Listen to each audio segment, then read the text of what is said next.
नमस्कार, मैं हूं आपके साथ कविता थपलियाल और आप देख रहे हैं स्वदेश आर, जिसमें आज की बिग स्टोरी है कि क्या बैंकों के अच्छे दिन वापस आ गए हैं। बीते कुछ दिनों में कई निजी बैंकों के नतीजे आए हैं जो कि बेहद शानदार रहे हैं। इसमें ICICI bank, axis bank, HDFC bank के नतीजे उम्मीद से काफ़ी अच्छे रहे हैं। इन नतीजों से ये निकलकर सामने आया है कि इनकी लोन बुक मजबूत हुई है क्योंकि क्रेडिट ग्रोथ बढ़ी है। एनपीए में भी गिरावट आई है। दूसरी तिमाही में इन निजी बैंकों की क्रेडिट ग्रोथ 10 से 17% तक बढ़ी है। सब अभी सरकारी बैंकों के नतीजों का वाकई में इंतजार है, लेकिन पहली तिमाही में एसबीआई की क्रेडिट ग्रोथ में शानदार तेजी रही है। बाकी बैंकों का प्रदर्शन हालांकि उतना बेहतर नहीं रहा है, लेकिन ज्यादातर निजी बैंकों के नेट एनपीए पर अगर हम नजर डालें तो ये 1% के नीचे फिसल गए हैं या 1% पर ही हैं। शानदार नतीजों के दम पर इन बैंकों के शेयर भी सरपट दौड़ रहे हैं। पिछले महीने यानी सितंबर से credit growth year to date अगर हम देखें तो 0.1% की बढ़ोतरी आई है, जो कि वित्त वर्ष 2022 में पहली बार पॉजिटिव रही है। और इससे ये साफ होता है कि डिमांड में ग्रोथ आ रही है, जो कि कोरोना की वजह से थम गई थी। तो बैंकों की सेहत का पूरा लेखा जोखा लेकर हमारी सहयोगी पूजा त्रिपाठी हमारे साथ जुड़ गई हैं। पूजा, आखिर क्या वजह है कि बैंकों के नतीजे इतने अच्छे आए हैं? इस बैंकों के प्रदर्शन की अगर हम बात करें तो अभी तक जो रिजल्ट्स आए हैं वो निजी बैंकों के आए हैं और लगभग सभी जो बड़े निजी बैंक थे वो अपने नतीजे घोषित कर चुके हैं। उसमें HDFC Bank, ICICI, Axis, Kotak Mahindra Bank, Federal Bank, इन सभी के नंबर्स अभी तक आ चुके हैं और उसमें हमने एक ट्रेंड देखा। इस बार जो एसेट क्वालिटी के फ्रंट पर जो नंबर्स देखने को मिल रहे हैं उसमें इम्प्रूवमेंट देखने को मिला है। ग्रॉस एनपीए के आंकड़े भी घटे हैं, कंपनियों के नेट एनपीए के आंकड़ों में भी सुधार देखने को मिला है। और वहीं दूसरी तरफ जो इनके एडवांस ग्रोथ थे, यानी कि जो बिजनेस ग्रोथ देखने को मिला, वो भी काफ़ी अच्छा था। और जो बड़े टॉप बैंक्स हैं, जैसे कि अगर कोटक महिंद्रा बैंक, आईसीआईसीआई और एचडीएफसी बैंक की बात करें तो वहाँ लोन ग्रोथ में करीब 17 से 15% की ग्रोथ देखने को मिली है। और जो सपोर्ट आया है वो रिटेल फ्रंट से भी इस बार देखने को मिला है। और भी काफ़ी सारे फैक्टर्स थे जो कि इस बार सपोर्ट करते हुए दिखाई दिए निजी बैंकों के नतीजों में। हमने देखा कि प्रोविजनिंग में भी कुछ बैंकों के यहाँ पर गिरावट देखने को मिली है। इनका जो अदर इनकम का कंपोनेंट है उसमें एक फी इनकम का जो पार्ट है वहाँ पर भी काफ़ी अच्छा सुधार देखने को मिला है और उसी से मुनाफे में हमने देखा एक सपोर्ट आया है। उसके अलावा प्रोविजनिंग में भी जो कमी की है, देखिए जब कोविड का समय था तब इन सभी बैंकों ने हैवी प्रोविजनिंग की थी अपने बुक्स में।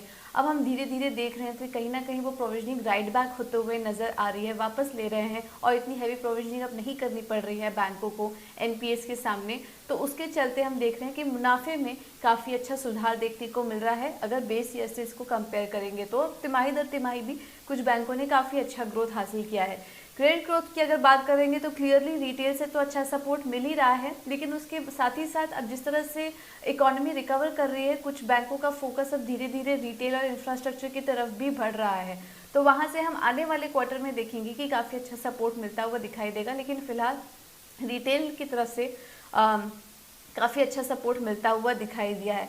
रिकवरी भी काफ़ी तेज़ी से हुई है और उसके चलते भी हमने देखा कि जो एनपीएस थे वहाँ पर कमी देखने को मिली है, कॉस्ट ऑफ फंड में इम्प्रूवमेंट हुआ है और जिस तरह से बैंकों ने अब डिजिटाइजेशन पर फोकस किया है उधर से भी इनके जो रिटेल पोर्टफोलियो है वहाँ पर काफ़ी अच्छा सपोर्ट मिला।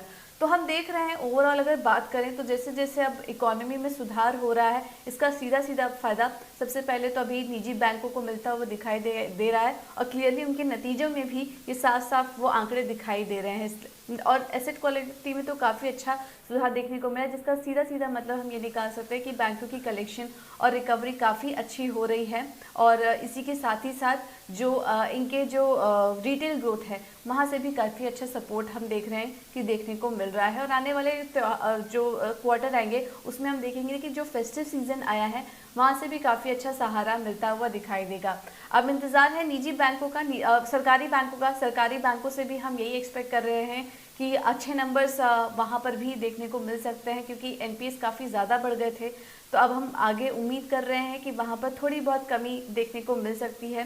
मिसाल के तौर पर कैनरा बैंक के अगर नतीजे को देखें तो कुछ यहाँ पर थोड़ा एक राहत के संकेत दिख रहे थे कैनरा बैंक के नतीजों में। अब देखना होगा एक एक करके सरकारी बैंकों के आंकड़े यहाँ पर किस तरह से निकल कर आते हैं। लेकिन अभी तक जो दिग्गज निजी बैंक अभी तक जो आंकड़े घोषित कर चुके हैं, क्लियरली काफ़ी अच्छे नंबर्स हैं इनके हर फ्रंट पर। डिपॉजिट ग्रोथ की बात करें, अगर एडवांसेस ग्रोथ की बात करें या एसेट क्वालिटी के फ्रंट पर बात करें, तो नंबर्स हर फ्रंट पर काफ़ी अच्छे दिखाई दे रहे हैं और एसेट क्वालिटी में भी सुधार देखने को मिल रहा है। बिल्कुल, तो निजी बैंक यहाँ पे इम्प्रेस कर रहे हैं। इंतजार है सरकारी बैंकों के नतीजों का। पूजा हमारे साथ बनी रहें, क्योंकि अब हम बात करेंगे शेयर बाजार में आज हुए कारोबार की। बैंकों की सेहत के बाद बाजार की सेहत की बात करें तो बाजार में आज शानदार तेजी हमने देखी है। निफ्टी करीब 150 अंकों की मजबूती के साथ 18,250 के ऊपर बंद हुआ है। सेंसेक्स में करीब 400 अंकों का उछाल हमने देखा। लेकिन किन शेयरों में, किन सेक्टर्स में एक्शन रहा, पूजा बताएं।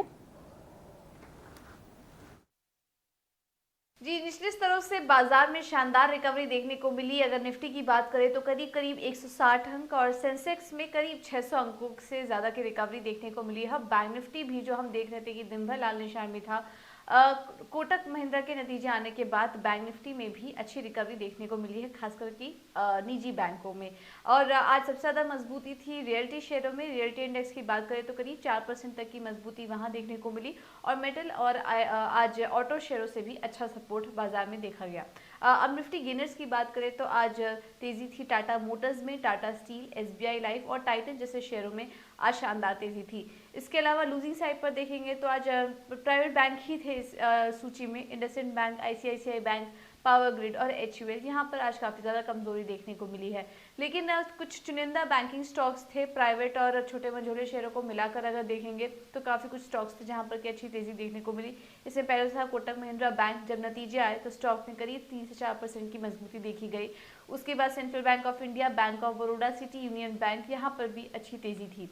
कुछ रियल एस्टेट स्टॉक्स में आज शानदार मजबूती देखने को मिली है। Prestige estates, Mahindra life space, Oberoi realty और डीएलएफ, ये कुछ ऐसे स्टॉक्स थे जहां पर की अच्छी मजबूती थी रियल्टी स्पेस से।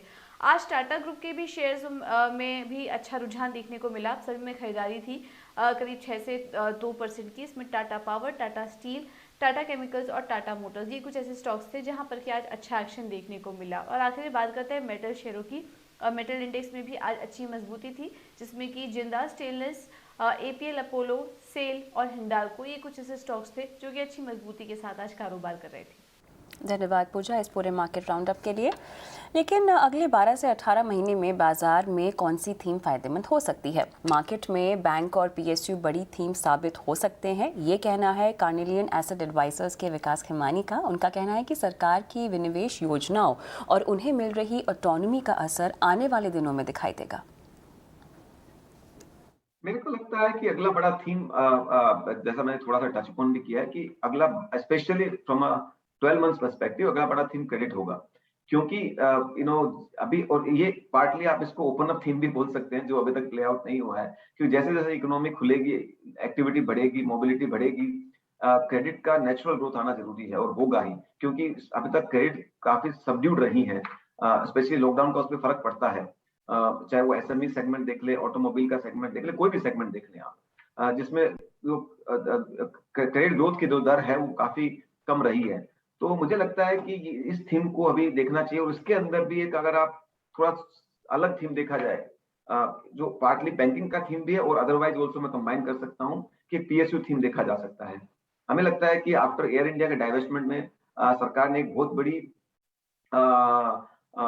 कदम उठाई है, जो एक मार्केट को कॉन्फिडेंस देती है कि अभी सरकार डाइवेस्टमेंट अच्छे तरीके से कर पाएगी, बीपीएसएल अगला होने वाला है और इस तरह से।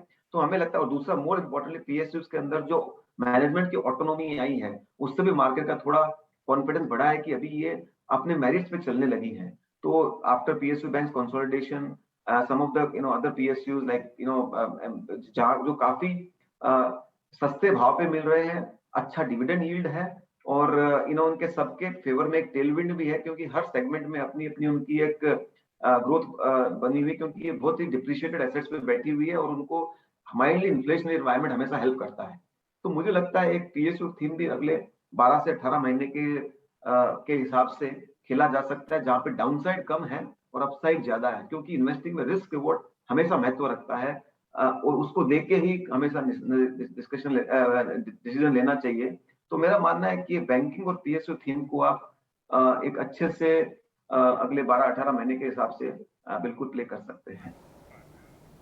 लेकिन विकास खेमानी ने नई लिस्टिंग और आईपीओ को लेकर एहतियात बरतने की भी सलाह दी है। कार्नेलियन एसेट एडवाइजर के विकास खेमानी का कहना है कि सिर्फ चुनिंदा आईपीओ ही रिटर्न के लिहाज से बेहतर साबित होंगे। इतना मैं कह सकता हूँ जो अभी हो रहा है इसमें से खाली एक आप ध्यान रखिएगा कि अगले 12 महीने में मैं कह सकता हूँ कि आधे से ज्यादा आईपीओ प्राइस से नीचे ट्रेड करेंगे। आज की डेट में आईपीओ में एक फ्रेंजी बनी हुई है, जहां पे इन्वेस्टर्स खाली लिस्टिंग पॉप के चक्कर में इन्वेस्ट करते हैं और वैल्यूएशंस का कोई लिमिट नहीं है। ऑफ कोर्स काफी अच्छी कंपनियां भी आ रही है, मैं ये नहीं कह रहा हूँ कि कंपनी अच्छी नहीं है, पर कंपनी के साथ साथ में एक वैल्यूएशन, रिस्क रिवॉर्ड सब होता है। तो हम आज की डेट में हम तो बहुत ही सेलेक्टिव आईपीओ को स्टडी करते हैं और तैयार रहते हैं कि अगर हमको कोई कंपनी पसंद आती है और नहीं ले भी पाते हैं तो हम उस पर स्टडी करके रखेंगे, यही कंपनियां हमें बाद में मिलेगी, अच्छे भाव पे मिलेगी। तो इस समय आईपीओ के लिहाज से इतना ही कहूंगा कि आपको अपना जो रिस्क एंटे है उसको अप करना पड़ेगा, उसका आपका नजरिया थोड़ा बदलना पड़ेगा। अभी ये कि भेड़ चाल चल रही है, आईपीओ आए कोई भी भाव पे डालो, ये मुझे लगता है काफी घातक है और इन्वेस्टर्स को डिसअपॉइंट कर सकता है। तो बहुत ही केयरफुल रहने की बात, हमारा एक नजरिया है कि हम अगर हम 20 आईपीओ देखते हैं तो उसमें से 1 या 2 आईपीओ में हम एक्सपोजर लेने की सोचते हैं। हमने पिछले 12 महीने में खाली 2 आईपीओ में काम किया है और वो दोनों ही आईपीओ इतने अच्छे मार्केट में वेल रिसीव्ड नहीं थे, पर हमने उसमें हमारा ऑलमोस्ट 70-80% रिटर्न बन गया 6 महीने से 12 महीने के अंदर। तो हम उस तरह के जहाँ पे फ्रेंजी नहीं है, जहाँ पे थोड़े बिजनेस मॉडल अच्छे हमको पसंद आते हैं, मैनेजमेंट टीम हमको पसंद आती है और जो वैल्यूएशन के लिहाज से हमको रिस्क रिवॉर्ड हमारे फेवर में, उस तरह की चीज ही हम देखते हैं। चलिए आगे बढ़ेंगे दूसरी बड़ी और दिलचस्प खबरों की ओर। दुनिया के टॉप रईसों में शुमार टेस्ला और स्पेसएक्स के सीईओ एलन मस्क की निजी कमाई एक दिन में $36 बिलियन से ज़्यादा बढ़ गई है। दरअसल कार रेंटल कंपनी हर्ट्ज से मिले 1 लाख कारों के ऑर्डर के बाद टेस्ला के शेयर में कल 12% से ज़्यादा का उछाल देखने को मिला। इस ऑर्डर के बाद एलन मस्क की वेल्थ में एक दिन में ही $36 बिलियन का उछाल देखने को मिला है। एक दिन में किसी बिजनेसमैन की संपत्ति में ये सबसे बड़ा उछाल है। इतना ही नहीं, एलन मस्क की नेटवर्थ अब $289 अरब पर पहुंच गई है और टेस्ला का मार्केट कैप भी $1 लाख करोड़ के पार निकल गया है। अभी तक इस मुकाम तक एप्पल, माइक्रोसॉफ्ट, अमेजॉन और अल्फाबेट ने ही हासिल किया था ये मुकाम। और जितनी संपत्ति एलन मस्क की एक दिन में बढ़ी है, उतनी संपत्ति तो ब्लूमबर्ग बिलियनेयर इंडेक्स के मुताबिक टॉप 50 रईसों में शुमार कई रईसों की कुल संपत्ति है। और जैसे दुनिया के 35वें नंबर के बिलियनेयर क्लॉज माइकल की कुल संपत्ति $36 बिलियन है, जबकि billionaire Colin Huang, Ferrero and family, Leonid Mikhelson और तमाम अगर बड़े लोगों को देखें तो इनकी कुल संपत्ति $36 बिलियन से कम है।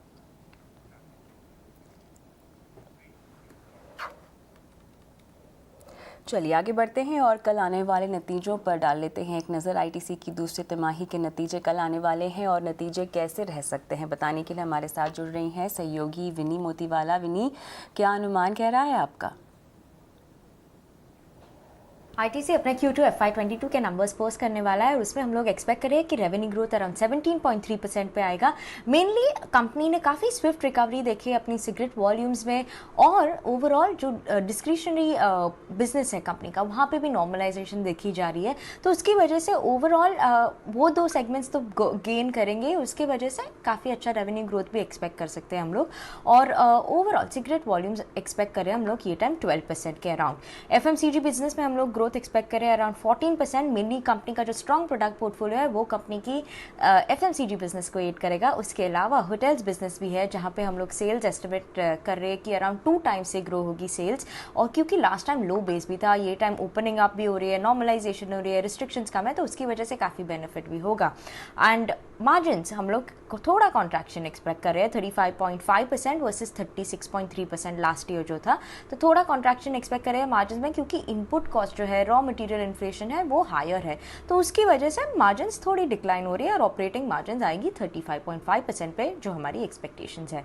उसके अलावा जो फैक्टर्स हम लोग देखेंगे वो है रिकवरी कैसी है सिगरेट वॉल्यूम्स में, और मिक्स कैसा है, इबिट मार्जिन्स पे क्या इम्पैक्ट आ रहा है वो हम लोग ध्यान रखेंगे। उसके अलावा हम लोग देखेंगे कि एफएमसीजी की जो इबिट मार्जिन्स है वो कैसे आ रही है, और outlook agri business, hotel business और पेपर बिजनेस का आउटलुक और रिकवरी वहाँ पे कैसी है वो हमको देखना पड़ेगा कमेंट्री में क्या बताते हैं। तो बात हुई है आईटीसी की, लेकिन विनी आप हमारे साथ जुड़ी हुई हैं तो बताएं, टाइटन के भी नतीजे कल आने वाले हैं, आपका अनुमान क्या कह रहा है? टाइटन अपने Q2 FY22 के नंबर्स रिपोर्ट करने वाला है, उसमें हम लोग एक्सपेक्ट कर रहे हैं और रफ आइडिया हमको है क्योंकि क्या एक्सपेक्ट कर सकते हैं, क्योंकि उसके ऑपरेशनल अपडेट में कंपनी ने काफ़ी डिटेल दिए है। तो उस कंपनी ने बोला था अपने ऑपरेशनल अपडेट में कि उन्होंने स्ट्रॉन्ग रिकवरी देखी है डिमांड में पोस्ट द सेकेंड वेव, और ये अक्रॉस उनके कंज्यूमर्स बिजनेस में थी। तो ज्वेलरी में वो लोग उन्होंने बताया कि 78% ग्रोथ देखी है year on year basis, watches में 73% और आईवेयर में 74%। सो उसके बेसिस पे हम लोग अराउंड अ रेवेन्यू ग्रोथ 74% का रेवेन्यू ग्रोथ एक्सपेक्ट कर रहे हैं टाइटन से ऑन ईयर बेसिस। उसके प्रॉफिट्स काफ़ी इंप्रूव हुए हैं क्योंकि लास्ट टाइम तो काफ़ी लो बेस था एज वेल। तो ये टाइम प्रॉफिट्स हम लोग एक्सपेक्ट कर रहे हैं, ग्रोथ 164% का ग्रोथ प्रॉफिट में एक्सपेक्ट कर रहे हैं ईयर ऑन ईयर बेसिस पे, और मार्जिन्स पे भी काफ़ी स्ट्रॉन्ग एक्सपेंशन एक्सपेक्ट कर रहे हैं अराउंड 400 बेसिस पॉइंट, और मार्जिन्स एक्सपेक्ट कर रहे हैं EBITDA margins 10.5% versus 6.8% last year में। तो ओवरऑल EBITDA मार्जिन्स को जो सपोर्ट कर रहा है वो है ऑपरेटिंग लेवरेज, जो ड्राइव कर रहा है EBITDA मार्जिन्स को। पर उसके अलावा अगर हम देखें कि ज्वेलरी बिजनेस का जो सेपरेट EBIT मार्जिन्स वो हम ध्यान रखेंगे उस पर, क्योंकि क्या है ये टाइम जो शेयर थी हायर शेयर थी प्लेन गोल्ड सेल्स की, तो उसकी वजह से मे बी जो EBIT मार्जिन्स आते हैं ज्वेलरी बिजनेस के वो थोड़ी हम लोग को ध्यान रखनी पड़ेगी, मे बी लोअर हो सकती है क्योंकि प्लेन गोल्ड सेल्स बढ़ी हुई थी। ज्वेलरी सेगमेंट में काफ़ी हाई डिमांड भी थी, पेंटअप डिमांड भी थी, तो उसकी वजह से 78% ग्रोथ कंपनी एक्सपेक्ट कर रही है। उसके अलावा कंपनी ने अपडेट में कहा था कि उन्होंने सेल्स देखी है जो अबाव या close to pre pandemic levels है उसके मोस्ट डिविजन्स में, तो वो काफ़ी पॉजिटिव इंडिकेशन भी है, और उन्होंने स्ट्रॉन्ग डिमांड रिकवरी भी देखी है। उसके अलावा जो फैक्टर्स हम लोग देखेंगे वो है फेस्टिव डिमांड कैसी है और वेडिंग आउटलुक और डिमांड ट्रेंड्स कैसी है कंपनी के लिए, वो कमेंट्री में देखेंगे। उसके अलावा आउटलुक कैसा है business for watches as well as eyewear business, और ज्वेलरी बिजनेस का EBIT मार्जिन्स क्या आता है वो हम लोग वॉच आउट करेंगे Q2 अर्निंग्स। चलिए, शुक्रिया तमाम अनुमान हम बताने के लिए विनी। आगे बढ़ते हैं। गलत या भ्रामक विज्ञापनों को दिखाकर लोगों को गुमराह करने वालों पर सरकार ने सख्ती दिखाई है, जिसके बाद कई कंपनियों ने अपनी भूल सुधार ली है, और उपभोक्ता मंत्रालय के मुताबिक अब तक 6 कंपनियों ने अपने गलत विज्ञापनों को वापस लिया है, जबकि 4 कंपनियों ने अपने विज्ञापनों में सुधार भी किया है। इन सभी विज्ञापनों में दावा किया गया था कि उनका प्रोडक्ट कोरोना वायरस के खिलाफ 99% असरदार है। इस मामले पर संवाददाता समीर दीक्षित ने बात की कंज्यूमर अफेयर्स मंत्रालय की सचिव लीना नंदन से। कंज्यूमर अफेयर्स सेक्रेटरी लीना जी हमारे साथ हैं। मैम, सबसे पहला सवाल ई कॉमर्स रूल्स को लेकर के है। ई कॉमर्स के नियमों को लेकर के कई दौर की बातचीत हो चुकी है, फिलहाल किस जगह पर हम खड़े हैं, और जो लगातार कुछ डिपार्टमेंट की तरफ से एक अपोज या जो कमेंट्स आए थे कि इसमें थोड़ी सी नरमी बरती जाए, उसको देखते हुए पूरा रुख कैसा है इस वक्त कंज्यूमर अफेयर्स मिनिस्ट्री का? देखिए, जो कंज्यूमर अफेयर्स विभाग ने ई कॉमर्स के रूल्स पिछले साल ही नोटिफाई किए थे, कुल मिला के ये पूरी जो व्यवस्था है ये स्टेक होल्डर कंसल्टेशन के लिए ही की गई है। तो कंसल्टेशन के ही इस व्यवस्था को आगे बढ़ाते हुए उन सब के विचारों का हम लोगों ने परीक्षण किया, अध्ययन किया, और पिछले करीब 15-20 दिनों से जो देने वाले ये कंपनीज़ हैं या एसोसिएशंस हैं, इनके साथ लगातार कंसल्टेशन हो रहा है, मीटिंग्स हो रही हैं, ताकि उनके क्या विचार हैं, उनकी क्या समस्याएं हैं, या उनके क्या जिसको कहा जाए कंसर्न्स हैं, उसकी बेहतर हम जानकारी समझ सकें और उसको ध्यान में रखते हुए ही इनको अंतिम रूप दें।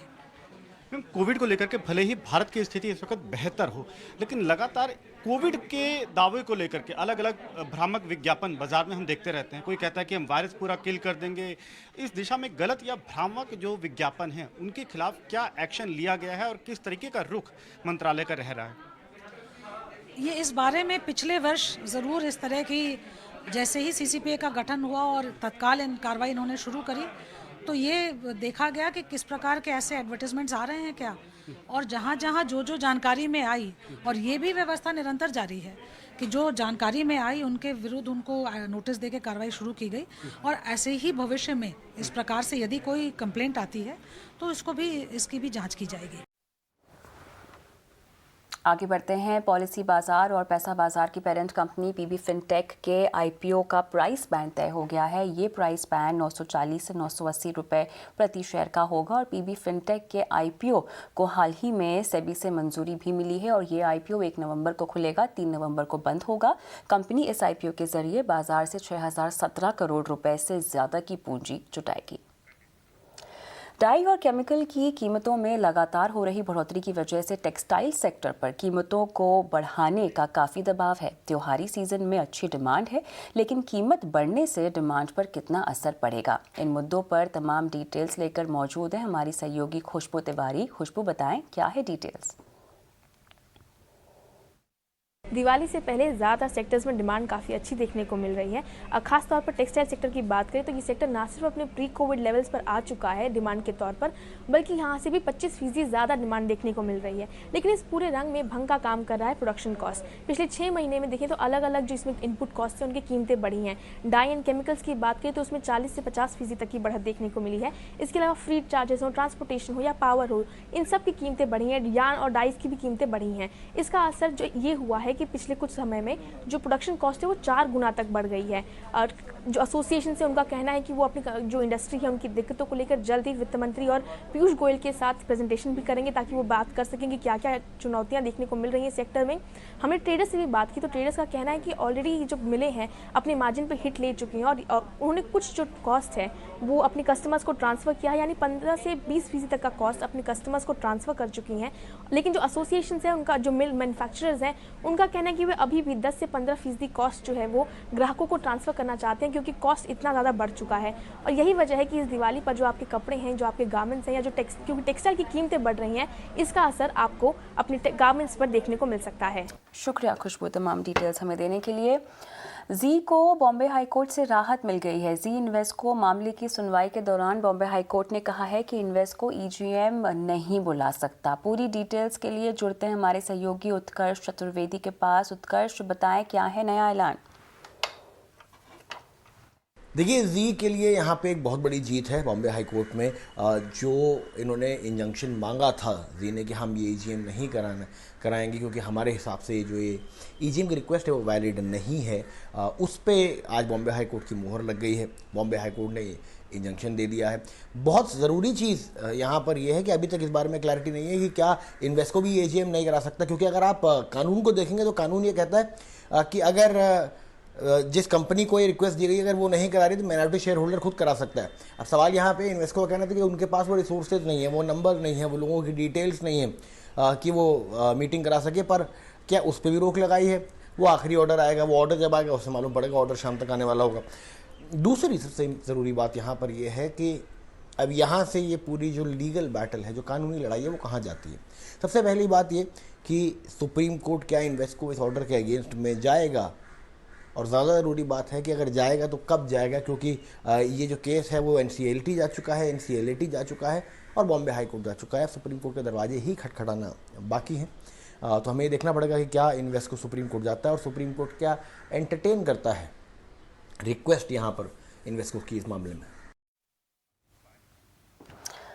टीओटी ने टेलीकॉम सेक्टर को बड़ी राहत देते हुए कंपनियों की गैर टेलीकॉम कमाई को AGR यानी एडजस्टेड ग्रॉस रेवेन्यू के दायरे से बाहर करने का फैसला किया है। अब कोर बिजनेस के अलावा होने वाली कमाई जैसे प्रॉपर्टी रेंट, डिविडेंड, ब्याज, इंश्योरेंस क्लेम, कैपिटल गेन और विदेशी मुद्रा के उतार चढ़ाव से होने वाली कमाई AGR में नहीं जुड़ेगी। टेलीकॉम डिपार्टमेंट ने बेहतर आकलन के लिए एप्लीकेबल ग्रॉस रेवेन्यू यानी APGR की शुरुआत की है। इस फैसले से कर्ज में डूबी कंपनियों पर से खर्च का बोझ कम होगा क्योंकि AGR के आधार पर ही लाइसेंस फीस और स्पेक्ट्रम यूसेज चार्जेस तय किए जाते हैं।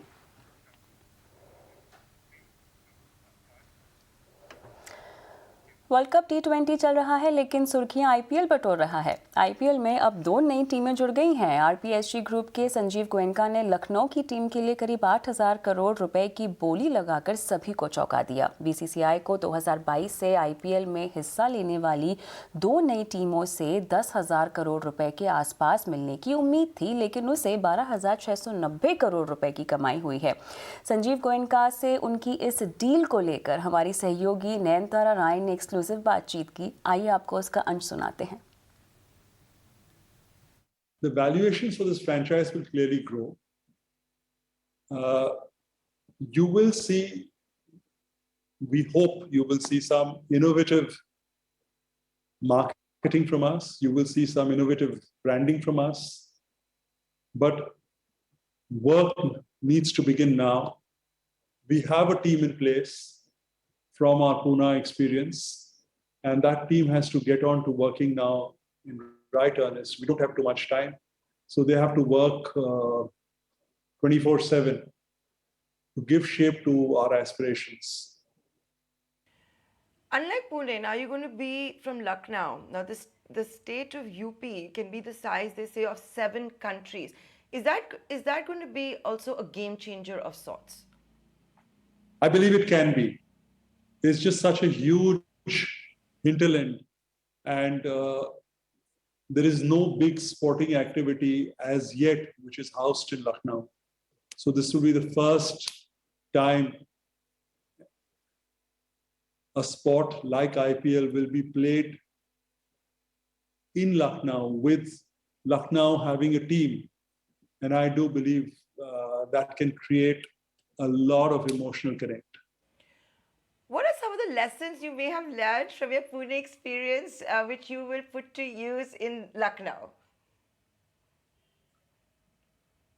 That having a young team does not mean you are not capable of winning. In Pune, we had a very young team. You had players like Rahul Chahar, Washington Sundar, Deepak Chahar, Shardul Thakur, all of whom are national level players today, who sort of got their prominence initially with Rising Pune Supergiant. You can actually build a fighting unit with a young team. So I think that was the big learning, and that is what we will try and see if we can redo. You know what has also worked in the case of CSK and in a sense for Kolkata as well, the way they have given back to the city and the stadiums in particular, the infrastructure. India Cements, that way is very well laid out. Do you plan to do that too? And how? Well, right now it's less than 24 hours since we've got the franchise. I think, about infrastructure, stadiums, it's a little too premature to talk about it. But I do believe the Lucknow Stadium is very good. The Atal Bihari Vajpayee Stadium that's been built in Lucknow is, I'm told, very, very good. So Goenka, when you've done the math for us and made it sound like, it's a sitting duck which can become a unicorn in almost no time, look at the names that you were up against. They would have had the same Excel sheets, the same math. What do you think clinched it for you besides the size? Like, how did you calculate so differently that you were willing to bid 7,090 crores that maybe an Adani or a Kotak or a Torrent or an Aurobindo or Bollywood stars or Manchester United team owners did not? I don't know what they did, and I don't know how they thought. And frankly, it's not for me to say. They're far senior to me in the field of business. They're far bigger than me. But I explained to you the way I looked at it. And I do believe sports is a great area to be in for value creation. Nobody thought of, when today somebody buys a digital operation for 10,000 crores, you say, wah, wah, wah, wah, bahut acha kiya, ye to 20,000 hoga.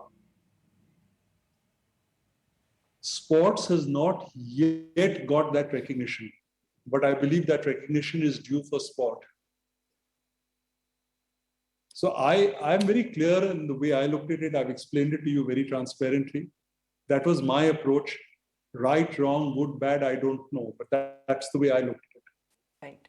But you know what is also different for the time when CSK, for example, which is the only unicorn we really have right now from IPL, is times have changed. Like you said, wow, wow, wow for all the digital startups that are getting those big fat checks. The amount of liquidity that we have, the kind of cash that is out there, do you think it's going to become easier and quicker to achieve that unicorn status? Possibly. But when you do financial calculations, you're always conservative. But that doesn't mean you do not aspire for it to happen earlier than you had hoped or projected.